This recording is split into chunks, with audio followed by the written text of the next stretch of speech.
न जीने की खुशी न मौत का गम, जब तक है दम महादेव के भक्त रहेंगे हम। हर हर महादेव।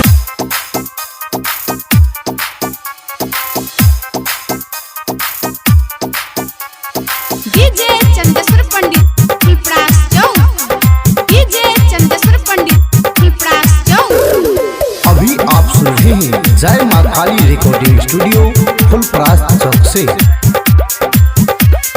जिये हम जान महाकाल के भक्त गे, गाजा भांग पिए जिये रहे जिये मत गे।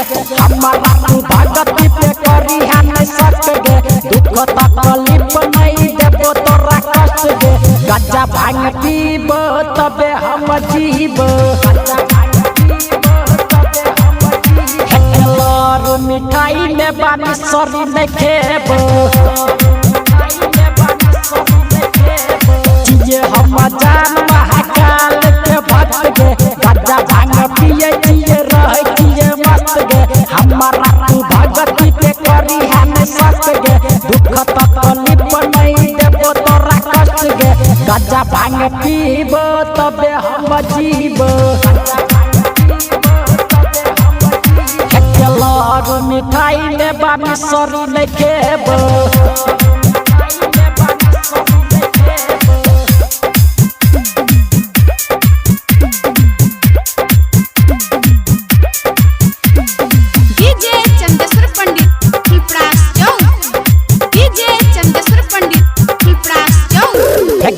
बचपन से जिये महाकाल के चला, दवाई लेखा खाई जिये भांग के गोला।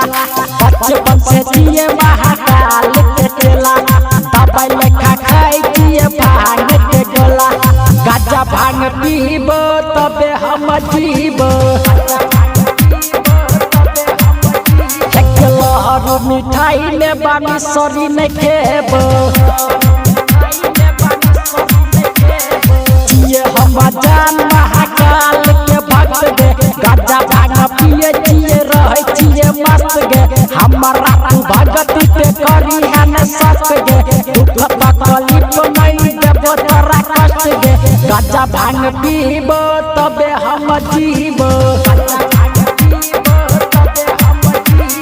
लहर मिठाई में बानी सरी नहीं खेबो।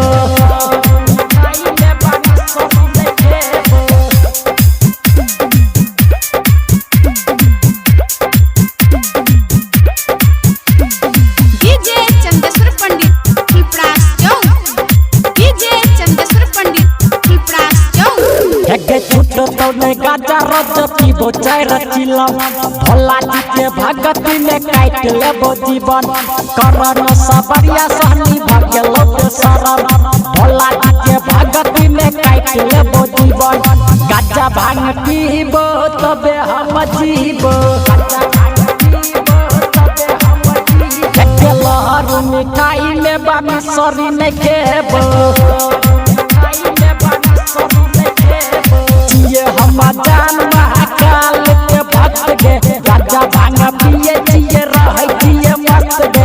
हमारा तू भगती पे करी है नहीं सक गे, दुख तकलीफ नहीं देबो तोरा कष्ट गे।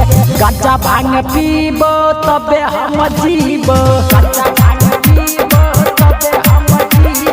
लहर मिठाई में बानी सरी नहीं खेबो। जय मां काली रिकॉर्डिंग स्टूडियो फुलपरास चौक से। 91 13 90 67 65।